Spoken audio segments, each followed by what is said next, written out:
굽히지 않았던 사람들이라는 제목을 가지고 함께 말씀을 증거하고자 합니다. 저희가 우리 종교개혁 탐방팀이 지난 2월 11일부터 22일까지 이탈리아를 비롯해서 스위스, 독일, 체코, 그렇죠? 유럽 4개국의 종교개혁지를 탐방하고 왔습니다. 참으로 하나님의 은혜였습니다. 네. 얼마나 좋았던지. 사실 처음에는 청년들을 위해서 그들에게 개혁 정신을 일깨워 주고 싶은 마음으로 기획했습니다. 제가 2년 전에 한번 먼저 갔다 왔거든요. 가보니까 너무 마음에 충격이 있고 내가 이렇게 살아서는 안 되겠다 그런 생각이 있어서 무엇보다 우리 청년들이 집, 학교, 직장 매일 이렇게 다니면서 월급 받아가지고 살아가는 그들을 보면서 더 이상 그들을 그렇게 방치하면 안 되겠다 그런 열이 올라왔었습니다. 그래서 이 프로그램을 계획했는데 청년들이 가지고 있는 현실의 벽을 뛰어넘지는 못했습니다. 돈이 조금 많이 들어가고 그 다음에 장기간 가야 되는 곳이기 때문에 이 현실의 벽이 분명히 있었습니다. 이게 무산될 위기에 있었는데 당회에서 장로님들이 협조해 주셔서 그럼 우리 성도들을 위한 프로그램으로 하면 어떻겠냐 다시 부활했습니다. 네, 아멘 하셨는데 같이 가셨어야 되는데 무엇보다 일상을 떠나서 좋은 호텔에서 잤습니다. 얼마나 좋은지 다 호텔 체질 제가 알았습니다. 저는 호텔 체질이구나 알게 되었습니다. 무엇보다도 제일 맛있는 음식이 뭐예요? 차려주는 음식. 손 하나 까딱 안 해도 다 갖다 받쳐줘요. 그 음식들을 먹고 무엇보다 하나님이 만드신 화려한 수려한 자연들을 보면서 또 색다른 문화들을 이렇게 접하면서 너무나 황홀한 시간들이었습니다. 지금까지 이런 여행은 없었다. 이것은 꿈인가 생신가. 그렇죠? 어떤 유행어로도 설명이 할 수 없는 극한 여행이었습니다. 너무 좋았습니다. 이렇게 좋아도 되는가 할 만큼 좋았습니다. 타사랑교회 전체가 다 함께 하지 못해서 정말 아쉬웠고 좋은 거 볼 때마다 생각나는 얼굴들이 너무 많았습니다. 그분 꼭 왔었어야 되는데 그분이 여기 있었어야 되는데 그런 생각을 너무 많이 해서 또 한편으로는 죄송했었습니다. 여행을 짤 때 목표는요, 이 종교개혁을 중심으로 해서 그 이전과 그 이후를 함께 돌아보는 시간이었으면 좋겠다 생각이 돼서 7명의 종교개혁가들을 중심으로 이 계획을 짰었습니다. 여기 한번 PPT를 보시면요, 이렇게 이제 있는데 되게 못생겼죠. 네. 맨 처음에 제가 시대순으로 한번 말씀드리면요, 맨 처음에는 이제 피터 왈도라는 사람이 있는데 이게 12세기 사람이 사진이 없더라고요. 그 사람은 피터 왈도를 이제 우리가 봤습니다. 토리노, 이탈리아 토리노 지방에 가서 봤고, 그 다음에 두 번째 시대는요, 이 아시시 성의 성 프란체스코라고 하는 기독교와 천주교에서 공의 성인으로 인정하는 이 개혁가를 만났고요. 그 다음에 시대순으로는 체코의 얀 후스라고 하는 사람입니다. 그 개혁가를 만났고, 그리고 피렌체에, 이탈리아 피렌체 플로렌스라고 하는 지역이죠. 피렌체에 가서 이 사보나롤라라고 하는 개혁가를 또 만났습니다. 그리고 이제 종교 개혁이 이제 드디어 일어나게 되었는데 지금까지 사람들은 종교 개혁 이전에 개혁들을 시도했던 사람들입니다. 근데 본격적으로 종교 개혁을 시작을 알렸던 루터, 이 독일에서 루터를 만나게 되었고, 그 다음에 이 쯔빙글리, 루터와 칼빈을 이어주는 가교 역할을 했다고 평가받는 이 쯔빙글리를 우리는 또 쥐리히에서, 스위스 쥐리히에서 만나게 되었습니다. 그리고 종교개혁의 완성자라고 불리는 칼빈을 제네바에서 만나게 된 것이죠. 이렇게 7명의 종교개혁가들을 시대순으로 해서 이탈리아와 독일, 스위스, 체코에 걸쳐서 장장 2600km를 버스로 달리며 종교개혁 탐방을 하고 돌아왔습니다. 여러분, 이 7명의 공통적인 특징은요, 한결같이 기독교의 불의한 이 천주교의 타락한 불의 앞에서 뜻을 굽히지 않고 그들의 할 말을 당당히 선포했던 믿음의 사람들이었습니다. 저는 생각했죠. 도대체 얼마나 그것이 귀했길래 처참히 화형을 당하면서까지 외칠 수 있었을까? 얼마나 귀한 것이었길래 자신의 몸을 불사르게 내어 주었을까? 후스 같은 사람은 화형을 당했는데 그 모습을 이제 묵상하면서 도대체 얼마나 귀한 것이었길래 그렇게 할 수 있었을까 생각해 보게 되었습니다. 종교개혁지를 돌아보고 난 뒤에 알게 된 사실은, 여러분, 종교개혁은 단순히 타락한 카톨릭이라는 이 종교의 정화운동이 아니었습니다. 현장에서 가서 보니까 어떤 운동이었냐면, 온 세상 창조주 하나님을 거부하고 이 땅에 인간이 주인이 되게 하려는 모든 불의에 맞서, 모든 불의한 사탄의 의도에 맞서 하나님의 나라를 회복하자고 하는 영적 전쟁이었습니다. 타락한 카톨릭이라는 그 종교를 정화하는 운동이 아니었습니다. 여러분, 인간이 주인 되고자 하는 모든 악한 시도로부터 하나님을 다시 세우자는 하나님 나라의 회복 운동이었던 것입니다. 그래서 알았어요. 개혁이 계속되어져야 되는구나. 개혁은 과거형이 아니로구나. 현재형이고 미래형이구나. 우리 한국교회가 그것을 잊고 있구나. 그때 알았습니다. 이런 복음의 정신에 입각해서 이 카톨릭이라고 하는 거대한 세력의 불의에 맞서 싸웠던 종교개혁은 서구 유럽에만 있었던 것은 아닙니다. 우리나라에는요, 3.1운동이 있습니다. 올해 들어서 2019년도 3.1운동은 좀 특별한 것 같아요. 100주년을 맞이해서 새롭게 조명되고 있습니다. 일제의 불의에 맞서서 민족 전체가 분연히 일어났던 이 정의를 향한 비무장, 비폭력 운동이었습니다. 여기까지는 이제 많은 분들이 알고 계시는데, 여러분, 3.1운동은요, 이 기독교 민족 운동입니다. 이 운동, 3.1운동을 계획하고 진행하고 실천하는 모든 면에서 기독교계가 주도적인 역할을 했어요. 이 기독교 운동이라고 해도 과언이 아닐 만큼 이 기독교 민족 운동입니다. 여러분, 3.1운동은 우리나라 여러 면에서 종교개혁 못지않은 개혁 운동이었습니다. 물론 종교를 개혁하려고 일어난 운동은 아니지만 성격이 똑같아요. 하나님의 나라가 서지 못하게 하는 불의와 맞서 싸웠다는 것이죠. 일제의 불의함, 그들의 어떤 침략, 폭거에 항거해서 하나님의 나라가 세워지지 못하는 그 모습을 보고 많은 교회들이 일어났던 거예요. 종교개혁과 동일한 개혁의 운동이었다고 저는 믿습니다. 특별히 민족 대표의 33명 중에 절반 가까운 16명이 기독교 인사였다는 점은 그렇죠, 특이하죠. 당시에 기독교 인구가 2.8%밖에 안 되었는데 그 중에 민족 대표의 반 이상, 반에 가까운 이 사람이 기독교 인사였다는 것은 그 당시에 얼마나 기독교가 주도적인 역할을 했고 사회에 영향력을 미치는 종교였는지를 우리는 잘 알아볼 수 있는 대목이에요. 불교와 유교와 천도교, 대종교 이런 종교들이 절대 다수를 점하고 있던 당시의 사회 구성적 요소를 감안해 볼 때 이 소수의 기독교가 얼마나 강력했던지를 우리는 알 수 있는 것이죠. 3.1운동이 성경에 나타난 예수의 복음을 잘 드러내는 종교, 기독교 운동이었다고 말할 수 있지만, 그러나 한편으로는요, 이 기독교가 이 불교와 천도교, 그렇죠? 이런 타 종교들과 이 사회의 공익을 위해서 함께 논의하고 소통했던, 어쩌면 최초의 진정한 에큐메니칼적인 대통합을 이루었던 사실 종교 운동이었다고 볼 수 있어요. 요즘 기독교가 다른 종교 얘기하지 않잖아요. 그죠? 불교랑 얘기합니까? 그러면 대부분 이단 소리 듣죠? 이슬람이랑 얘기한다 그러면 이단 소리 듣습니다. 그렇죠? 그 당시만 해도 이 사회의 공익을 위해서 종교를 뛰어넘어서 대화하고 소통했단 말이죠. 그런 점에서 더 큰 의미를 우리는 찾아볼 수가 있습니다.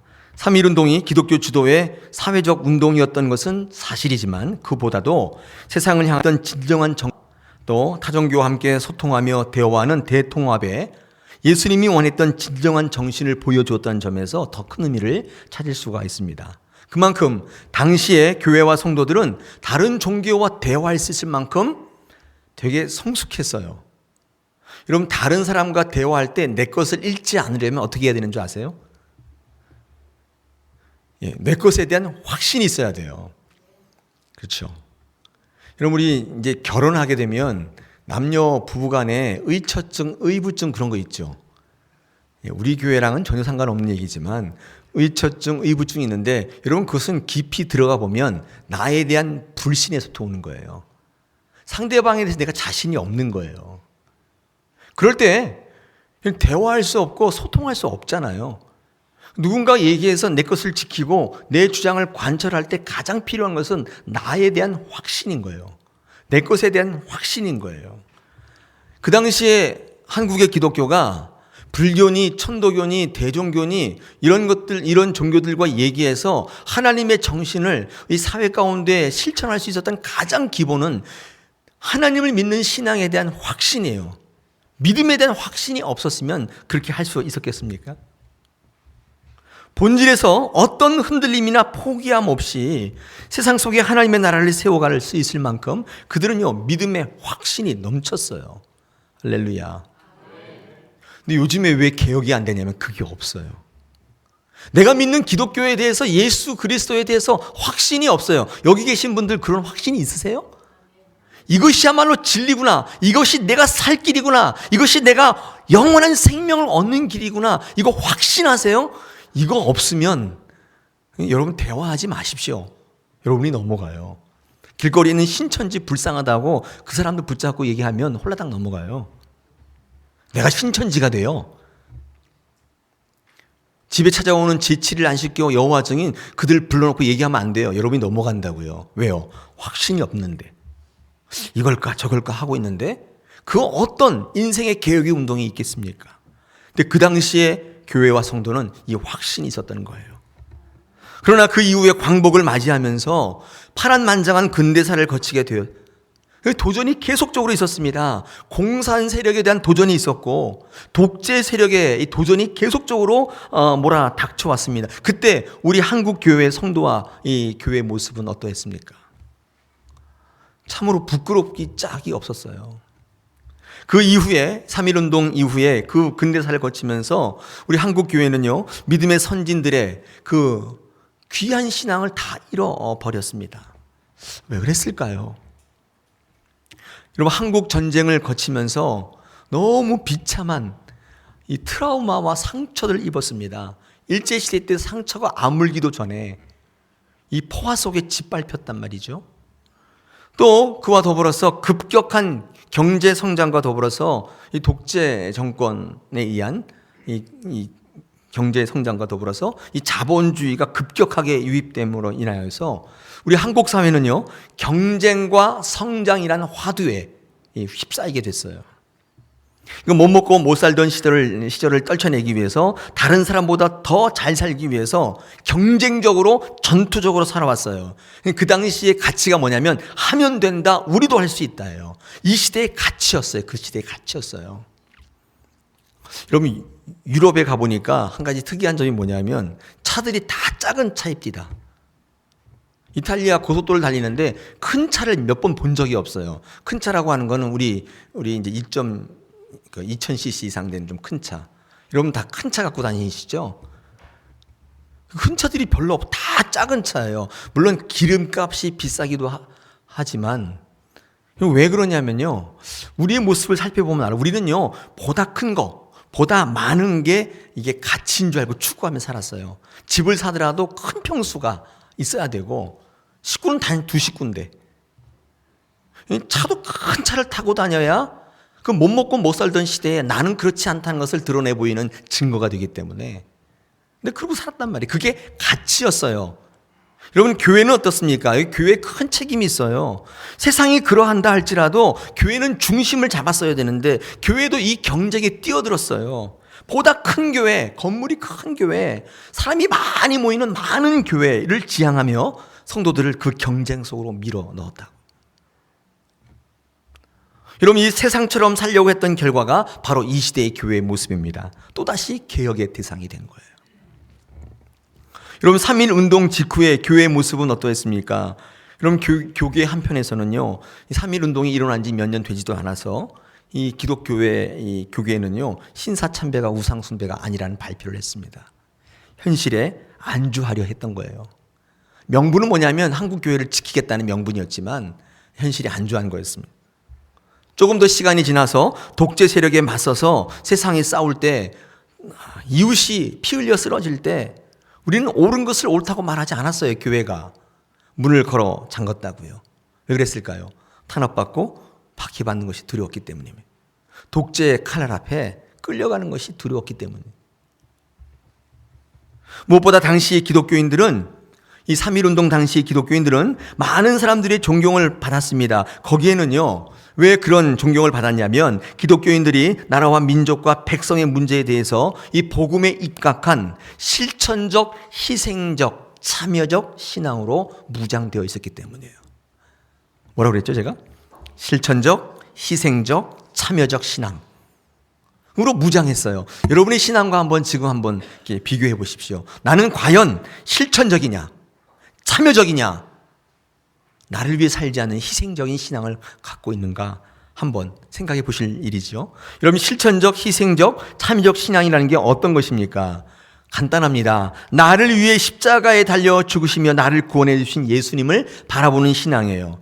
이게 왜 그런 신앙이냐면 예수님이 십자가에 죽으면서까지 그토록 사랑했던 그 이웃을 사랑하는 신앙이기 때문에 그래요.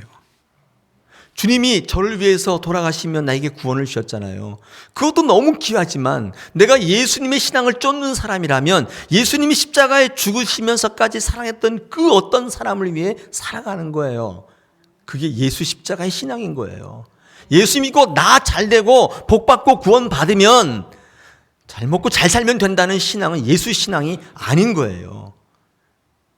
어쩌면 우리의 모습은 그런 모습이지 않겠는가. 종교개혁 탐방을 딱 갔다 왔는데 곧장 TV를 여니까 이 3.1운동에 대한 새로운 조명. 그래서 제가 잽싸게 기독교 방송을 한번 들어봤더니 거긴 기독교 역사를 중심으로 한 3.1운동이 재조명되고 있었습니다. 그 당시에 신앙의 조상들이 어떻게 살았는지를 이야기하고 있었어요. 얼마나 절묘하게 맞아떨어지는지. 세상을 향하여, 이웃을 향하여 그들이 과감히 달려나갈 수 있었던 것은 그들이 예수 중심의 신앙, 십자가 중심의 신앙을 갖고 있었기 때문이에요.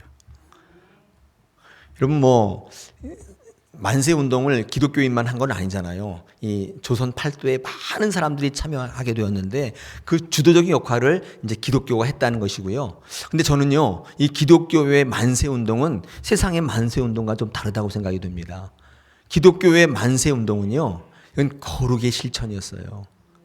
거룩의 실천 뭐냐면 이 유대교 상황과 좀 비슷해요. 예수님이 그 당시 유대 사회에 있을 때 많은 예수님을 반대하는 많은 사람들은 로마로부터 독립을 원했는데 어떤 독립이었냐면 압제와 학정인데 내가 잘 살고 내가 잘 입고 그 다음에 먹고 사는데 지장이 없고 침입을 받지 않고 자유가 보장된 그런 구원을 원했던 것이죠. 이게 유대의 구원관입니다. 그러나 예수 믿는 사람, 초대교회에 많은 사람들이 항거했던 것은 이 땅에 하나님의 나라가 세워지는 것을 원했단 말이에요.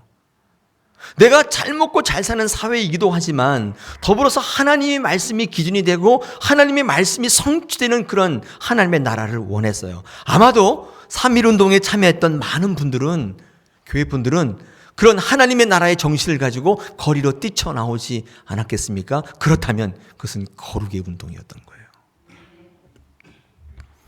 여러분, TV를 많이 이제 보셔서 아시겠지만 3.1운동은 단순한 시위 집회가 아니었던 것입니다. 왜냐하면 3.1운동 당시에 많은 사람들이 일제 총탄에 고문에 죽임을 당했습니다.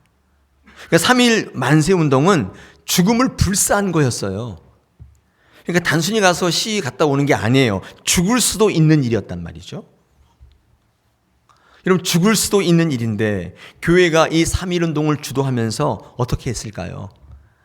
분명히 3.1운동 거사 전주일이라든지 전날에 다 함께 모여서 예배하지 않았겠습니까? 우리 교회 한번 생각해. 우리 교회가 막 그렇게 한다면 그냥 집에서 곧장 그걸 갔겠어요? 여기서 다 모여가지고 기도하고 예배했겠죠. 어디를 가더라도 다 모여서 기도하고 가는데 죽음을 불사한 운동을 하러 나가는데 어떻게 그냥 갈 수 있었겠습니까? 예배하지 않았겠습니까? 그 예배는 어떤 사람에게는 마지막 장례 예배가 되었습니다. 얼마나 비장했겠습니까? 3.1운동과 관련된 기독교 문서들을 소개하는 제가 프로그램을 봤는데 흥미로운 부분들이 있더라고요. 교회마다 결단의 예배를 드렸는데 그 비장한 예배 가운데 그 예배 주보들이 남아있지 않겠습니까? 그 주보들을 이제 이렇게 소개하는 프로그램이었는데 거의 예배 가운데 이 목사님의 설교의 본문과 관련 단체가 그런 것이죠. 네. 뭐 여러 가지 있겠죠. 근데 이제 기독교 관련 단체가 그런 문서를 조합하면서 두 가지의 본문으로 이렇게 지배하게 되더래요. 가장 많이 선택한 본문. 여러분, 오늘 우리가 읽으신 이 본문이 첫 번째고요. 그 다음에 두 번째는 제가 준비해 왔습니다. 보십시오. 제가 한번 읽어 드리겠습니다. 이사야 61장의 말씀인데 1, 2, 3절인데 들어보십시오.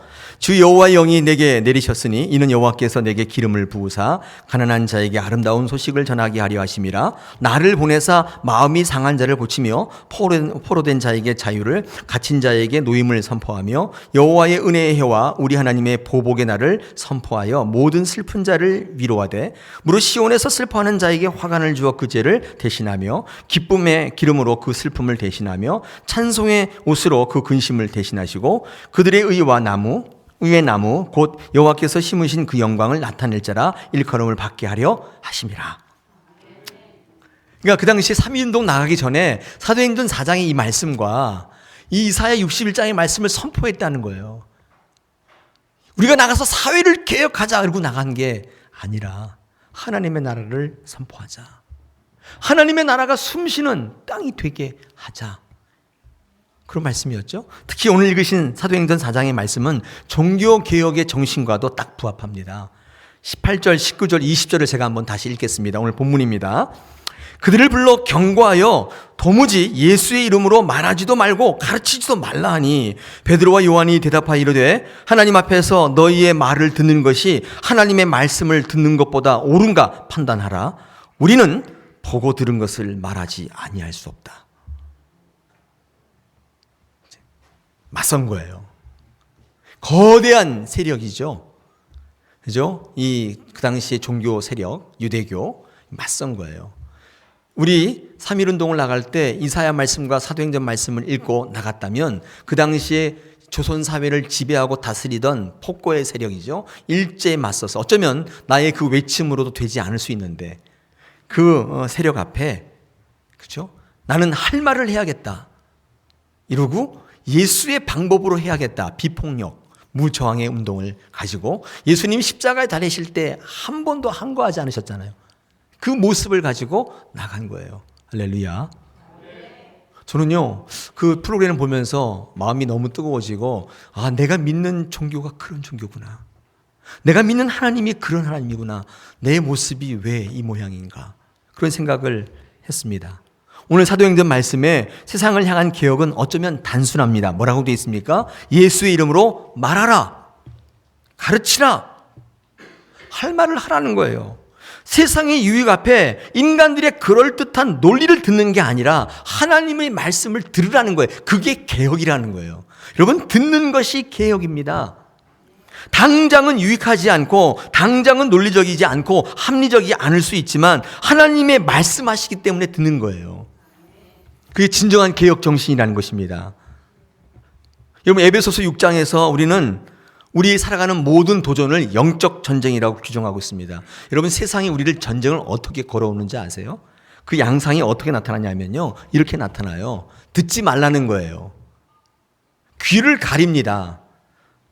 듣지 말라는 거예요. 여러분, 듣지 않게 되면 무지하게 되고 그러면 우리가 붙들고 있는 것들을 놓게 되는 빌미가 됩니다. 예수 전하는 것을 더 이상 하지 말라는 거예요. 우리와 다르게 살지 말고 우리와 똑같이 살라는 거예요. 이 땅의 영적 전쟁은 우리에게 어떻게 다가오는가? 우리 믿음의 선진들이 싸웠던 싸움은 싸우지 말고 노라는 거예요. 유별나게 굴지 말라는 거예요. 많은 사람들이 사는 것처럼 살라는 거예요. 왜 너 혼자 다르게 얘기하냐는 거예요. 그렇게 하지 말라는 거예요. 묻어서 가라는 거예요. 편하지 않냐는 거예요. 그러니까 예수를 놓는가 놓지 않는가의 싸움이고 듣는가 듣지 않는가의 싸움이 이 시대의 영적 전쟁이에요. 여러분, 이기는 방법이 뭐냐면 간단해요. 들으면 되는 거예요. 그 듣는 대로 말씀하시면 되는 거예요. 이게 이기는 것입니다. 다른 사람은 다 그렇게 얘기하는데 나는 하나님의 말씀을 이야기하는 것을 거룩이라고 합니다. 다른 사람이 다 추구하는 가치를 추구하지 않고 하나님이 말씀하는 가치를 추구하는 것을 거룩이라고 하는 거예요. 여러분, 그것이 종교개혁이었고 3.1 운동이었어요. 이 시대에 이 땅의 교회들이 이루었던 개혁운동이었던 것입니다. 우리는 성경 읽을 때 길갈이란 말을 유심히 본 적 있지 않습니까? 아세요? 길갈? 길갈? 음식 이름 같지도 않고 길갈이 뭘까요?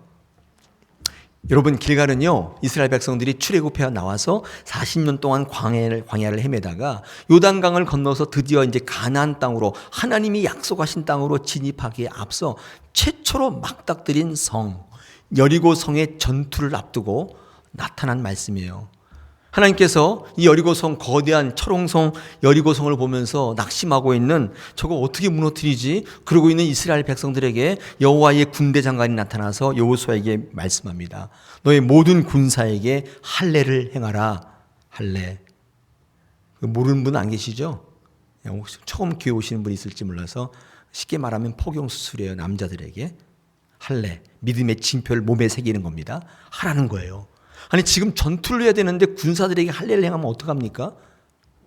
이유가 뭐냐면, 너희가 지금 내가 약속한 하나님의 땅에 들어오고자 하느냐? 근데 너희들 할례를 받지 않았기 때문에 하나님의 백성이 아니라는 거예요. 지금 전투를 하는 게 중요한 게 아니라, 뭘 준비하고 이기는 게 중요한 게 아니라 하나님의 백성으로 되라는 거예요. 왜냐하면 그 당시에 많은 젊은 군사들은 광야 길바닥에서 태어났기 때문에 이 할례를 받지 않았어요. 1세대는 다 죽었잖아요. 하나님 보시기에 전투가 중요한 게 아니라 하나님의 백성인 것을 회복하라는 거예요. 그때 여호수아가 결단하죠. 그리고 전 병력에게 할례를 행하게 합니다.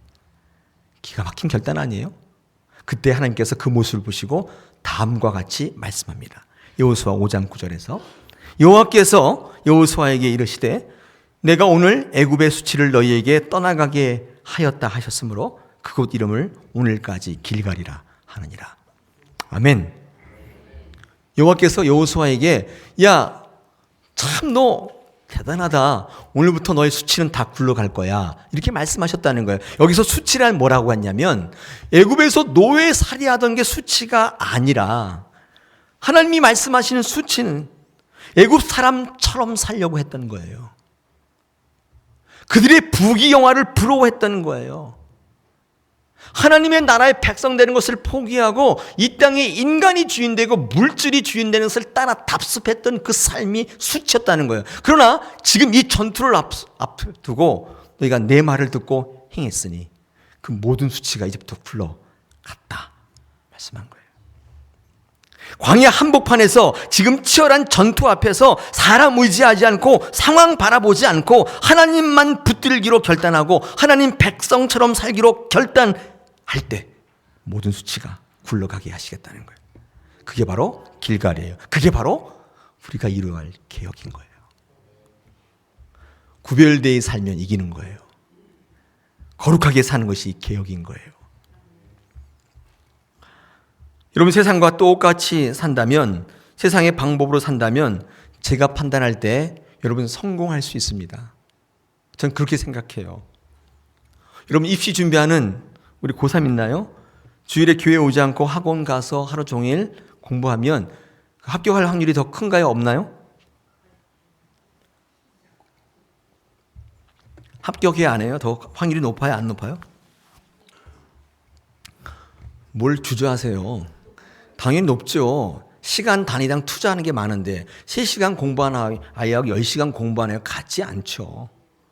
물론 동일하게 집중한다는 전제하에서 하는 말이에요.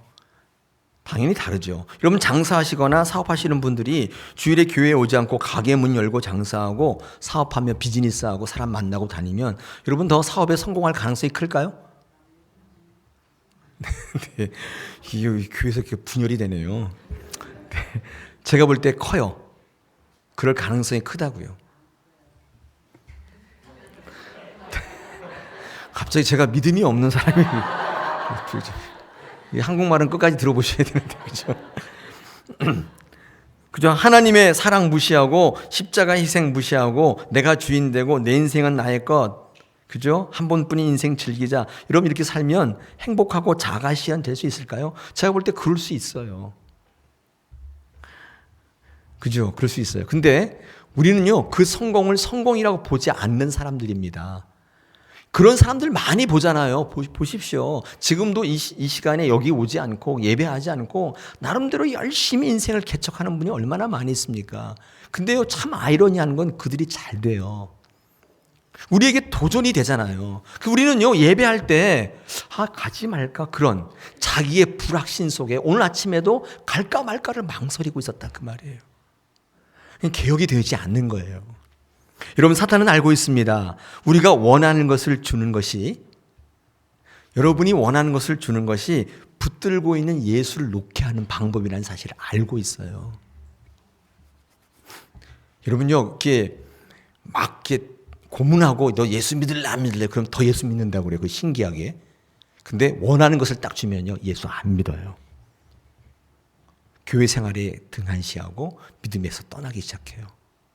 사단이 이걸 알고 있단 말이에요. 그러므로 여러분 신앙생활할 때 필요를 위한 신앙하면 안 돼요. 필요는 채워지는데 예수는 놓치게 돼요. 그 사람은 반드시 개혁의 대상이 돼요. 필요로 살지 마시고 하나님께서 내게 뭘 원하시는지 원함을 가지고 사셔야 돼요. 그럴 때 우리 인생 자체가 하나님 보시기에 아름다운 인생이 될 수 있다는 거예요. 우리가 원하는 것을 얻었지만 예수를 놓치고 있다면, 우리가 주장하는 바가 옳다 할지라도 그 주장으로 예수님이 떠나는 것이라면 우리는 이미 지고 있는 거예요. 우리는 이미 지고 있는 거예요. 우리는 이미 선두주자가 아니라 개혁의 대상이 되고 있는 거예요. 사실은 세상이 나를 공격하는 거는 나를 공격하는 게 아니에요. 내가 들고 있는 불을 끄고자 덤벼드는 거예요. 이걸 영적인 눈으로 바라볼 수 있어야 할 줄로 믿습니다.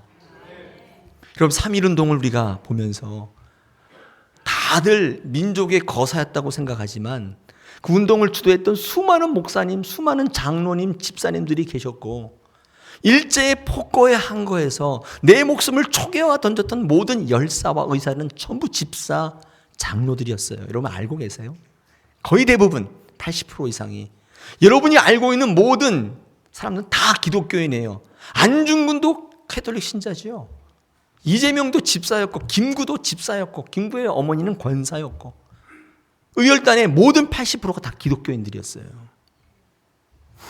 우리는 이 뜻깊은 운동을 바라보면서 믿음의 선진들이 목숨을 건 이 개혁, 그 신앙을 이어받아야 할 줄 믿습니다.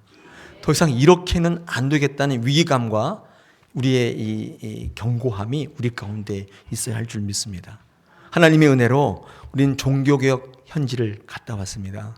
갔다 오면서 더욱 분명해지는 것은 이 종교개혁가 칼빈이 한 말이죠. 개혁은 계속 되어져야 한다 입니다.